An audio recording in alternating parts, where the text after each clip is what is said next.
Overall कम्पनीको progress हेर्दा, overall कम्पनीले गरेको प्रगति हेर्दा हामीले एउटा फाउन्डेसन पहिलो 4 वर्षमा चाहिँ कम्पनीलाई एउटा प्लान गरेको लेभलमा स्थापित गर्न सफल भएका छौँ र ओभरअल धेरै राम्रो पर्फर्मेन्स भएको छ। यो हामी धेरै यसबाट सन्तुष्ट छौँ। हाम्रो टिम सबै, त्यसका लागि टिमलाई सबैलाई धन्यवाद दिन चाहन्छु, जो आबद्ध सम्पूर्ण सिटिजन लिडरहरूलाई। विशेष रूपमा उहाँहरूको कन्ट्रिब्युसनले गर्दा हामी चाहिँ चौथो वर्षमा हामीले सोचे जस्तो रिजल्ट गर्न सफल भएका छौँ। हामी 400 करोडको लक्ष्यमा अगाडि बढेका थियौँ। कोरोनाले गर्दा हामी 350 करोड प्लस गर्न सफल भएका छौँ। त्यो हाम्रो राम्रो उपलब्धि हो। यसका लागि सम्पूर्ण तपाईहरु लगायत सम्पूर्णलाई धन्यवाद पनि भन्न चाहन्छु। एउटा चाहिँ हाम्रो बिजनेसको नेचर हेर्दा हाम्रो एजेन्सी साथीहरू चाहिँ घर घर गएर हरेक व्यक्तिलाई चाहिँ इन्स्योरेन्सको लागि अवेरनेस गराउने, उहाँहरूलाई इन्स्योरेन्सको लागि बुझाउने र इन्स्योरेन्स गर्नलाई चाहिँ अभिप्रेरित गरेर घर घर पुग्नुपर्ने कुरामा चाहिँ रोकियो। त्यो कारणले गर्दा चाहिँ हाम्रो व्यवसाय जुन हिसाबले हामीले सोचेका थियौँ त्यो हिसाबले अलि गर्न सकेनौँ। तर त्यसको अल्टरनेटिभ हामीले चाहिँ अनलाइन लिएर आयौँ र हाम्रो यो असाढमा मात्रै online business around 80% business online मार्फत भयो।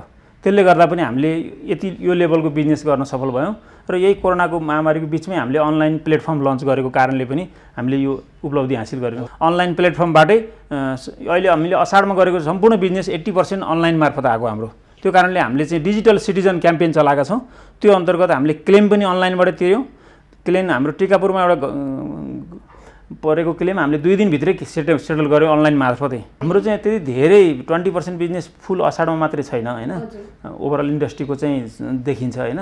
तर के भने हाम्रो जेठमा पनि एउटा 80% बिजनेस अनलाइनबाट आयो, असाढमा पनि 80% बिजनेस अनलाइनबाट आयो भनेको हामी अनलाइनमा चाहिँ यो कोरोनाले गर्दा पोजिटिभ पाटो चाहिँ अनलाइनमा जानलाई हेल्प गर्यो, नेगेटिभ पाटो चाहिँ हामी घर घरमा गएर दिने सेवालाई चाहिँ हामीलाई कहीँ डिस्टर्ब भयो, हामीलाई त्यो लेभलको सेवा दिनलाई चाहिँ ग्याप भयो भन्ने हो।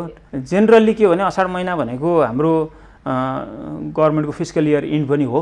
त्यो कारणले पनि र धेरै स्टाफहरूले करका लागि पनि तिर्ने, असाढ मसान्तमा कर छुट पाउनको लागि स्टाफले पाउने बेनिफिटको लागि पनि असाढमा इन्स्योरेन्स गर्ने र विभिन्न हिसाबले असाढलाई चाहिँ क्लोजिङको हिसाबले गर्दाखेरि त्यो एउटा पर्वको रूपमा पनि सबैले मोबिलाइज हुने, आर्थिक क्रियाकलाप पनि बढी हुने, करका कुराहरूदेखि लिएर सबै विभिन्न आर्थिक क्रियाकलाप हुँदाखेरि इन्स्योरेन्स पनि एउटा आर्थिक क्रियाकलापको पाटो हो। र इयर इन्डमा हाम्रो एजेन्सी साथीहरूको इयर इन्डमा एउटा टार्गेटको टाइमलाइन पनि भएकोले त्यसमा फोकस गर्दाखेरि यसमा चाहिँ बढी बिजनेस हुन गएको हो। एक्ज्याक्टली हामी केही बिमा क्षेत्र केही पछि परेको छ र बिस्तारै रियलाइज पनि गर्दैछन् र बिमा क्षेत्रको केही पाटो चाहिँ अब अहिले चाहिँ अब नयाँ गर्नुपर्छ भन्ने फिल भएको छ र हामीले सबै प्रोसेसलाई डिजिटल गर्न चाहिँ केही कुराहरू टेक्निकल रेगुलेटरी लिमिटेसनहरू पनि छ। सिग्नेचरका कुराहरू, एप्लिकेसन लिँदा सिग्नेचर अनि हामीले दिने पोलिसीमा सिग्नेचर गर्नुपर्ने कुराहरूलाई चाहिँ हामीले फुल्ली डिजिटल गर्न सक्दैनौँ। पेमेन्टको पाटोमा डिजिटल गर्न सकिन्छ, सिग्नेचर लिने कुराहरूदेखि लिएर हुलाक टिकट टाँस्नुपर्ने कुराहरू छन्। त्यहाँ केही कुरा चाहिँ फुल्ली डिजिटल गर्नलाई चाहिँ च्यालेन्ज पनि भएकोले त्यो रेगुलेटरी हामीलाई इस्युले गर्दा पनि ती चिजहरू सुधार भयो भने चाहिँ यो फुल डिजिटल अन्य क्षेत्र जस्तै हामी जान सक्छौँ। एउटा यो क्षेत्रमा के भने सबभन्दा ठुलो अवेरनेसमा काम गर्नुपर्छ। हरेकले आफ्नो आफ्नो स्टेक होल्डरले अवेरनेसमा यसको फाइदा के छ। अझै पनि हाम्रो बिमालाई के छ भने एक खालको फोर्स सेलिङको टुलको रूपमा लगिरहेछन् र यसलाई चाहिँ सेल्स गरिन्छ। यो त्यसमा अवेरनेस भयो भने मान्छेले बाई गर्न थाल्छ। जबसम्म बाई हुँदैन तबसम्म यसको चाहिँ वाइड रिच पुग्दैन र ग्रास रुटमा पुग्दैन र अझै पनि यो अर्बन एरियामै सीमित छ।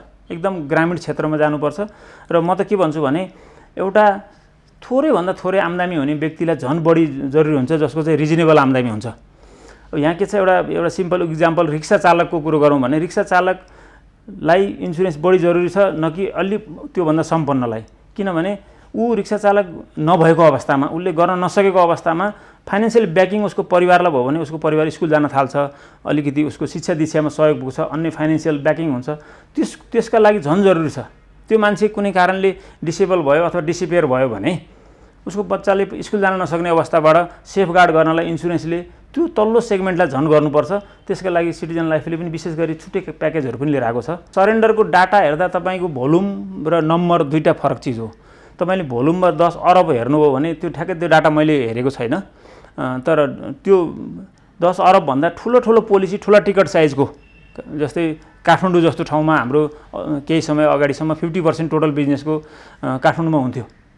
अहिले पनि ब्याङ्किङको 50% लोन चाहिँ 48% लोन काठमाडौँबाटै जान्छ, मेन काठमाडौँ भ्यालीबाट। भनेको मेजर एक्टिभिटी त काठमाडौँमै हुन्छ। त्यसै गरी ठुला भोल्युमको पोलिसी काठमाडौँमा आए र त्यो 2 वर्षपछि सरल गयो भने त्यो ठुलो भोल्युम वाइज चाहिँ तपाईँले भनेको नम्बरमा हुनसक्छ होइन। तर के भने टोटल अल नेपालमा हेर्ने हो भने त्यो ठुलो भोल्युममा सरेन्डर नम्बर अफ पोलिसीको हिसाबले छैन, नम्बर अफ पोलिसीले हेर्नुपर्ने हुन्छ। त्यो कारणले चाहिँ अब केही चाहिँ अलिकति गलत मनसायले इन्सुरेन्स गर्ने 2 वर्षपछि त्यसलाई चाहिँ सरेन्डर गरेर आफ्नो बेनिफिट लिने गरी केही मान्छे प्ले भएका पनि सुनिन्छ। त्यो चाहिँ बिस्तारै आफै डिस्करेज हुँदै जान्छ। अब यो नयाँ पोलिसी पनि आएको छ, 3 वर्ष नभए सरेन्डर गर्न नपाउने, सरेन्डर गर्ने क्राइटेरिया पनि त्यसलाई अलिकति यसलाई करेक्टिभ मेजरको रूपमा ल्याइएको छ, त्यसले पनि केही कुरा एड्रेस गर्छ, त्यसरी जान्छ। हाम्रो एकदमै लोएस्ट सम एस्योर्डदेखि लिएर उनीहरूलाई बेनिफिटमा फोकस गर्ने र प्रिमियम पनि एकदमै लो लेभलमा राखेर, किनभने हामीले प्रिमियम उनीहरूलाई अफोर्डेबल प्रिमियम हुनुपर्छ कि यसमा अहिले कन्सर्न चाहिँ के छ भने उनीहरूले अफोर्डेबल सेभिङ र दुइटै अहिले रिस्क र सेभिङको दुइटैको प्रडक्ट लिएर जाने, उनीहरूले रिस्कको लागि मात्रै किन्न सक्ने प्रडक्टहरू हामीसँग अहिले सफिसियन्ट छ। स्पेसली हामी नयाँ कम्पनीहरू आएपछि यस्तो फरक खालको प्रडक्टहरूमा हामीले उम्मेद गरेका छौँ। सिटिजन लाइफमा भएका युनिक प्रडक्टहरू हेर्नु हो भने जीवन सारथी यस्तो प्रडक्ट हो जुन चाहिँ तपाईँलाई पेन्सनको रूपमा हामीलाई भइरहेको बेनिफिट प्लस एक्सटेन्डेड पेन्सनको बेनिफिट छ। त्यहीमाथि इन्डोमेन्ट प्लस यस्तो प्रडक्ट हो जो चाहिँ एकदमै लो प्रिमियममा तपाईँले डेथ हुँदा पनि र म्याचुरिटीमा पनि दुवैचटक पैसा पाउने गरी हामीले प्रडक्ट ल्याएका छौँ, जुन चाहिँ लो इन्कम भएका पिपुलहरूलाई विशेष गरी टार्गेटेड प्रडक्ट हो। हाम्रो प्रडक्टमा त्यसको राम्रो आकर्षक छ यस नम्बर अफ पोलिसीमा यस, अनि त्यसको रकमै साह्रै सानो हुन्छ।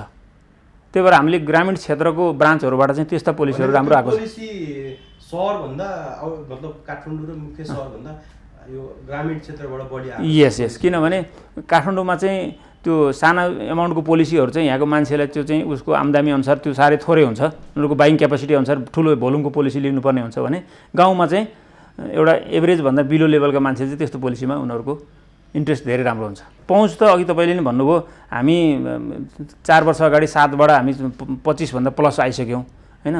त्यो पहुँच बढाउने एक हिसाबले वृद्धि हुँदाखेरि 1-2वटा जुन यो लेभलको ग्रोथ हुँदो भयो नि, यो लेभलको ग्रोथ हुँदा 1-2वटा नराम्रा कुराहरू पनि आउँछन्। ग्रोथसँगै त्यो सँगसँगै केही कुराहरूलाई एड्रेस गर्दै जानुपर्ने हुन्छ। त्यो अनुसारको हाम्रो सेटअप, त्यो अनुसारको रेगुलेसन, त्यो अनुसारको हामीले उनीहरूलाई ओरिएन्टेसन ट्रेनिङहरू नपुगेको पनि हुनसक्छ। तर ग्रेजुअली अघिल्ला धेरै पहिलाभन्दा अहिले त्यो एजेन्सीले गर्ने फ्रडका कुराहरू, एजेन्सीले गर्ने मिसह्यान्डलका कुराहरू धेरै कम छ।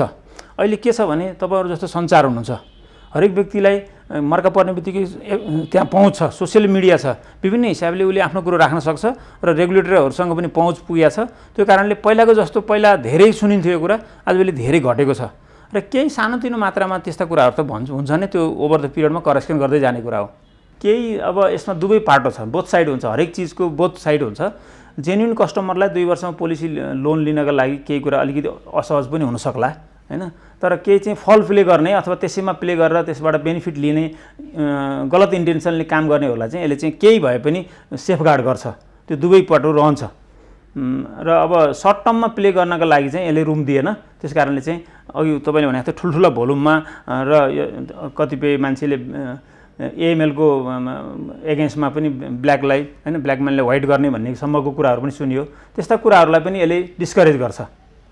केही 1-2वटा केस भएको रहेछन् भने पनि त्यसलाई चाहिँ बिस्तारै यसले चाहिँ एड्रेस गर्छ। त्यसमा हामीले त्यसलाई हाम्रो त्यो कमिटीको काम के छ भने अहिलेको वर्तमान अवस्था के छ लघु बिमाको, अनि समस्या के छ, अनि त्यसमा भएका चुनौतीहरूलाई हामीले कसरी फेस गरिरहेछौँ, त्यसको बुझाइ के छ तल्लो लेभलमा, त्यो चाहिँ एकपल्ट अध्ययन गर्दैछौँ हामीले।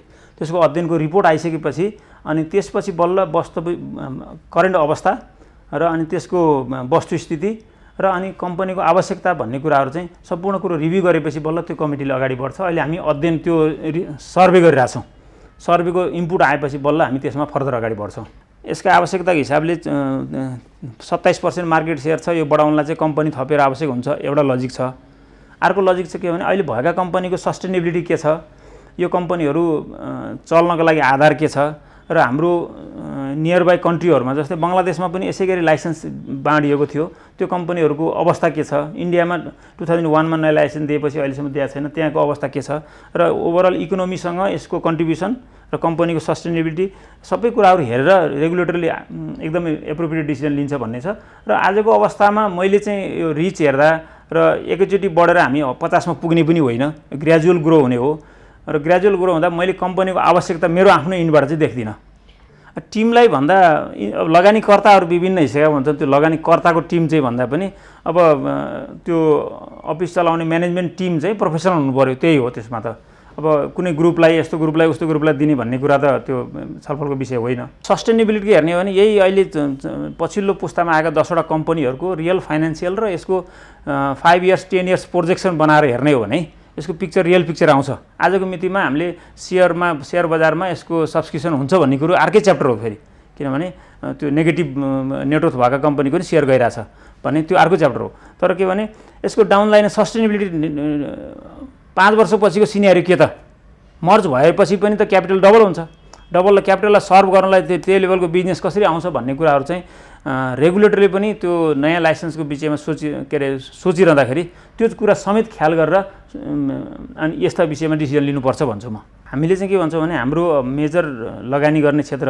ब्याङ्कहरूमै हो। डिपोजिट ब्याङ्कहरूमा चाहिँ हामीलाई चाहिँ संस्थागत रूपमा हामीले जुन पहिला अलिकति बेनिफिट पाइरहेको थियो त्यो अघिल्लो मौद्रिक नीतिबाट त्यसलाई चाहिँ हटाइएको छ। त्यसमा चाहिँ हामीले पहिलाको भइरहेको बेनिफिटहरू चाहिँ 0.5% एक्स्ट्रा संस्थागत रूपमा इन्ट्रेस्ट रेट क्रेडिट पाइन्थ्यो, त्यो चाहिँ हामीलाई चाहिँ हुनुपर्छ भनेर हामीले कुरो पनि राखेका छौँ त्यहाँ। अब यस्ता चिजहरूमा चाहिँ उहाँहरूले हामीलाई सब्सिडी दिने कुराहरू छ, त्यो भयो भने हामीलाई एक लेभलमा राहत हुन्थ्यो। यो ब्याङ्कको ब्याज घटेको कारणले हाम्रो ओभरअल अर्निङमा असर गरेको छ। त्यो कारणले पनि हाम्रो के भने ओभरअल अर्निङ पर्फर्मेन्स सबैलाई असर गरेको छ। होल इन्डस्ट्रीमा असर गरेको अवस्था तपाईँको लगभग 10 को एभरेजमा 10-11 को एभरेजबाट अहिले चाहिँ 7-8 को एभरेजमा आएको छ भनेपछि अराउन्ड 3% को लाइनमा डाउन लाइन भएको छ।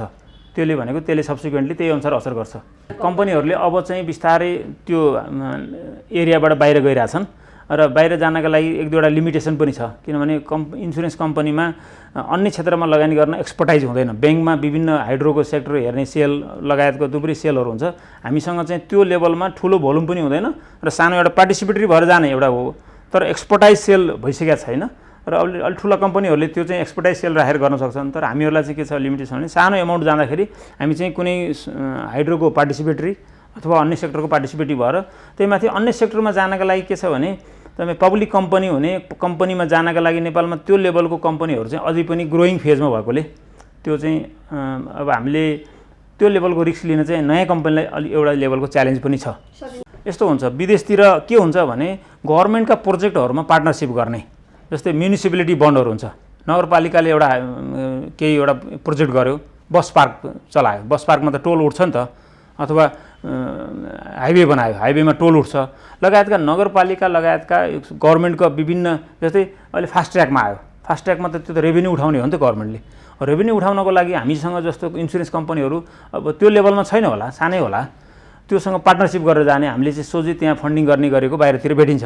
र गभर्मेन्टले विदेशतिर चाहिँ धेरै मात्रामा के देखिन्छ भने बन्ड गभर्मेन्टको जस्तै गभर्मेन्टले पनि आन्तरिक ऋण उठाउँछ नि, अहिले चाहिँ ठुलै भोल्युम छ यसपालिको बजेटमा आन्तरिक ऋणको मात्रा निकै बढाएर लगेको छ।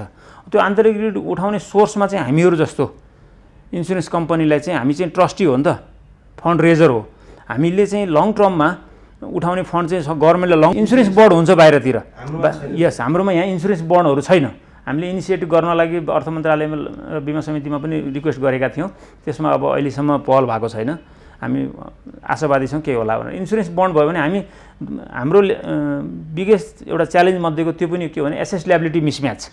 हाम्रो ल्याबिलिटी 15 वर्ष 20 वर्ष प्रोडक्ट हामीले कस्टमरलाई बेचेका छौँ र हाम्रो एसेट्स चाहिँ के हुन्छ एकदम सर्ट टर्म हुन्छ, 2-4 वर्ष अब बढीमा बढी भयो भने डिभेन्चरको पिरियडसम्म त्यति छ। त्यो मिसम्याच हामी चाहिँ के भन्छौँ, यता 20 वर्ष ल्याबिलिटी ल्याएको छ भने हामी गभर्मेन्टलाई 20 वर्षको डिपोजिट दिन चाहन्छौँ। त्यो भयो भने हामीलाई पनि के भने एउटा एसेट र ल्याबिलिटीको मिसम्यानेजमेन्टलाई एड्रेस गर्न सक्छौँ। त्यो चिजहरू चाहिँ हाम्रो पनि कन्सर्न हो।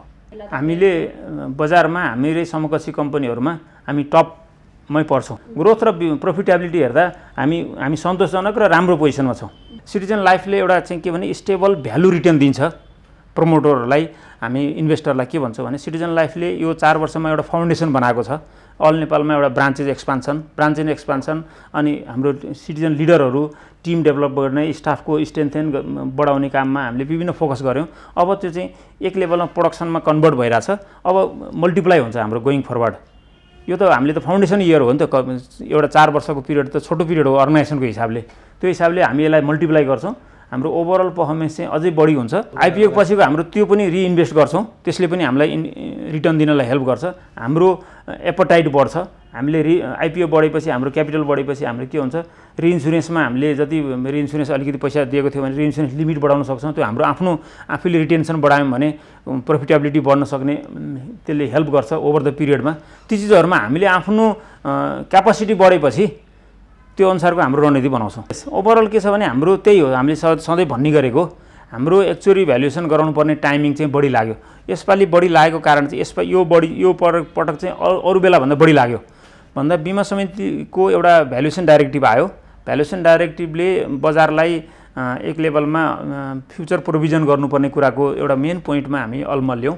त्यसमा बिमा समितिसँग पनि छलफल गर्दा बजारलाई हामीले 100% प्रोभिजन गर्नुपर्छ भन्ने बिमा समितिको भनाइमा हामीले त्यसलाई ग्रेजुअली गर्न जाने कुरामा हामीले कुरो राखिसकेपछि बिमा समितिले एग्री गर्दाखेरि त्यसमा चाहिँ टाइम बढी लागेर हामी अहिले चाहिँ ग्रेजुअली 100% 5 वर्षमा पुर्याउने भन्नको लागि चाहिँ टाइम लाग्यो।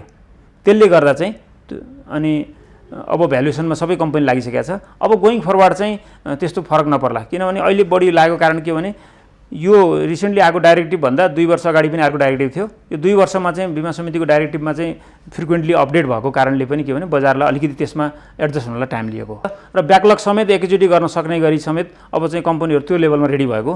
पहिला चाहिँ त्यो गाइडलाइनले एक्चुअरीलाई र फेमिलियर हुन नयाँ गाइडलाइन आएपछि एक्चुअरीले पनि केही कुरो अध्ययन गर्नुपर्ने र हाम्रो मेजर डिपेन्डेन्सी के भने इन्डियामा धेरै एक्चुअरीको अफिस पनि इन्डियामा जुन कोरोना भाइरसको कारणले उनीहरूको पनि whole office structure, office working structure सबै डिस्टर्ब गर्यो। हामीले उनीहरूलाई प्रेसर गर्न सकेनौँ। जस्तै थुप्रै साथीहरूको सुन्दैछु, अब अझै पनि कोही मान्छेहरू चाहिँ कोरोनाको कारणले उसको फेमिली अथवा उसको मान्छे प्रब्लम पऱ्यो भने हामीले प्रेसर दिन सक्दैनौँ, जसरी पनि रिपोर्ट देऊ भन्न। एफेक्ट भइरहेछ मलाई भन्यो भने हामीले ओके भन्छौँ। त्यो कारणले पनि के भने तपाईँले यस्ता ह्युमन कुराहरूले पनि हामीलाई रिसोर्सको कारणले ग्याप भइरहेछ। अब अझै पनि के भने हामीले हेर्दा चाहिँ 100% पुगेन भनेर हेर्छौँ। अफोर्डेबल पपुलेसन भन्ने हुन्छ कि तपाईँले all population are not affordable भन्छौँ। उनीहरूले कति अफोर्ड गर्न सक्ने पपुलेसन हो, नेपालको सबै पपुलेसनले कहिले अफोर्ड गर्न सक्दैन। र थुप्रै देशमा यस्तो छ कि जुन चाहिँ केही मान्छेले चाहिँ जस्तै एउटा अफोर्डेबल हुँदैन, एउटा चाहिँ इन्स्योरेबल हुँदैन। एउटा एजको माथिल्लो सेगमेन्टको मान्छे त आउट हुन्छ नि त, तल्लो सेगमेन्टको मान्छे आउट हुन्छ। त्यसै कारणले गर्दा यो चाहिँ हामी कुनै बेला हामी 35-36% गऱ्यौँ भने त्यसै म्याक्सिमम भन्थ्यौँ। अहिले त्यो बढेर लगभग 55 जति पुगेको छ।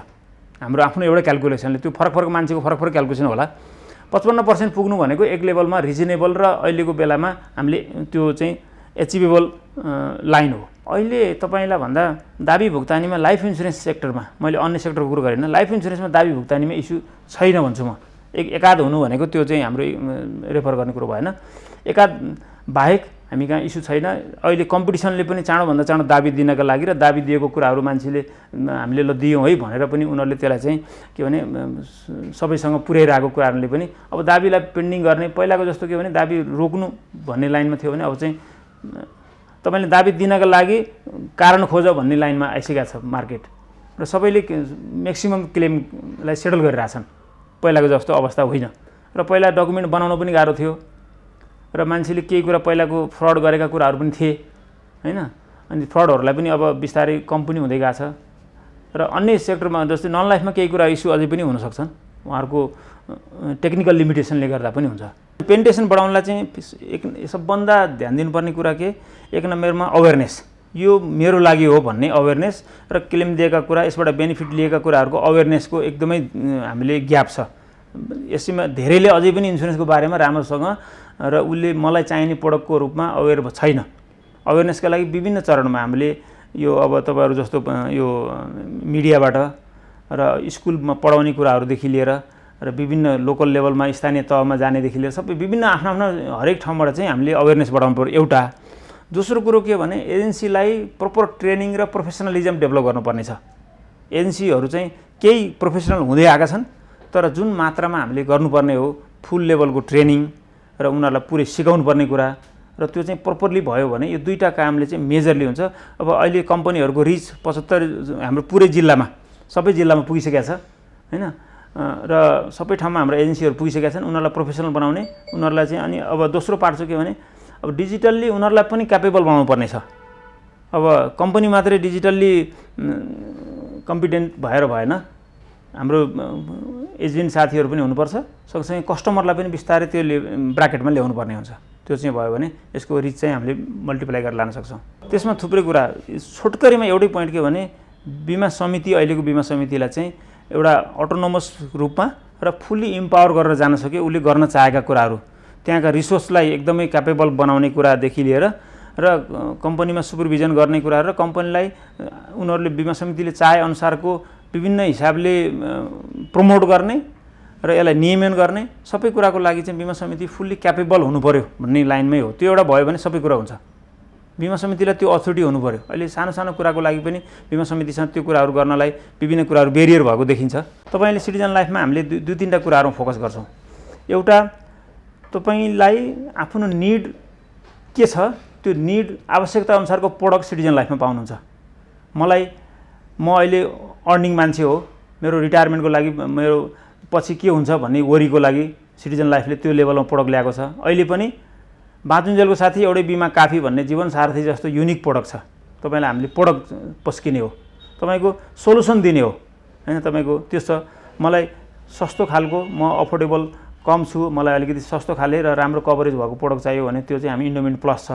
अन्य मनी ब्याक खालको प्रोडक्टहरू छन्, विभिन्न खालको प्रोडक्ट। हाम्रो टर्म इन्सुरेन्स, म थोरै प्रिमियममा 500 रुपियाँ एराउन्ड तिरेर म 1 लाखको इन्सुरेन्स कभर गर्छु भन्यो भने टर्म इन्सुरेन्स प्रोडक्टहरू छ। विभिन्न खालको, कस्तो खाले प्रोडक्ट लिने सबै खालको सोलुसन छ। एउटा प्रोडक्टको डाइभर्सिफिकेसन र तपाईँले खोजेको खालको प्रोडक्ट हामीसँग छ एउटा। दोस्रो, तपाईँलाई सर्भिस दिनका लागि तपाईँको डोर पोइन्टमा आउटलेटहरू छ, ब्रान्चहरू छ। तपाईँलाई जुनसुकै ठाउँमा, अल नेपालको हाम्रो सबै ठाउँमा हाम्रो शाखाहरू छ र त्यो ठाउँबाट तपाईँलाई सर्भिस दिन्छु। तेस्रोमा, डिजिटल सिटिजन अन्तर्गत हामीले डिजिटल माध्यमबाट बेस्ट सर्भिस दिइरहेछौँ। डिजिटलबाट इन्सुरेन्स किन्न सकिने, डिजिटलबाट क्लेम गर्न सकिने र तपाईँले खोजेको प्रोडक्टको इन्टायर भ्यू र तपाईँले कुन प्रोडक्ट किन्नु भएको छ र कस्तो खाले कति प्रिमियम तिर्नुभयो, कति किस्ता चलिरहेछ, मेरो अब कहिले ड्यू हुन्छ भन्ने कुरो तपाईँले हरेक कस्टमरले आफ्नो एप डाउनलोड गरेर उसले इन्डिभिजुअली हेर्न सक्छ। त्यो क्यापेबिलिटी छ भनेको कस्टमरका लागि सबै। र हामी एजेन्सीको लागि हामी 3टा कुरामा फोकस गर्छौँ। हाम्रो लिडर भन्छौँ, सिटिजन लिडर भन्छौँ, लिडरहरूको लागि 3टा कुरा फोकस गर्छौँ। उहाँहरूको लागि आर्थिक हिसाबले पनि हामीले कसरी आफ्नो सबल बनाउने त्यसका लागि फोकस गर्छौँ। दोस्रो, उहाँहरूको क्यापेबिलिटी बढाउनको लागि स्किल डेभलपमेन्ट र क्यापेसिटी डेभलपमेन्टमा काम गर्छौँ हैन। र तेस्रो चाहिँ उहाँहरूको सम्मानको लागि, सम्मान र पुरस्कारको लागि हामी काम गर्छौँ। 3टा एरियामा सिटिजन लिडरहरूको लागि, अब हामी लगानीकर्ता र स्टाफहरूको लागि उहाँहरूको वृद्धि विकास भ्यालु रिटर्न दिनको लागि काम गर्छौँ। यो चिजहरू चाहिँ हाम्रो फोकस हो। त्यो कारणले पनि तपाईँहरू सिटिजन लाइफ एउटा ट्रस्टवर्दी कम्पनी हो। तपाईँले गरेको सर्भिस, बेस्ट सर्भिस दिनका लागि सिटिजन लाइफले सबै कुरामा चाहिँ फोकस गरिरहेछ। हामी अझै यो आउने वर्षमा चाहिँ डिजिटल सिटिजन, यो वर्ष अब हामी डिजिटल सिटिजनका अरू नयाँ कुराहरू गर्छौँ। त्यसका लागि पनि हामीले धेरै कामहरू गर्नेछ र त्यो चाहिँ हाम्रो कोर फोकस हो।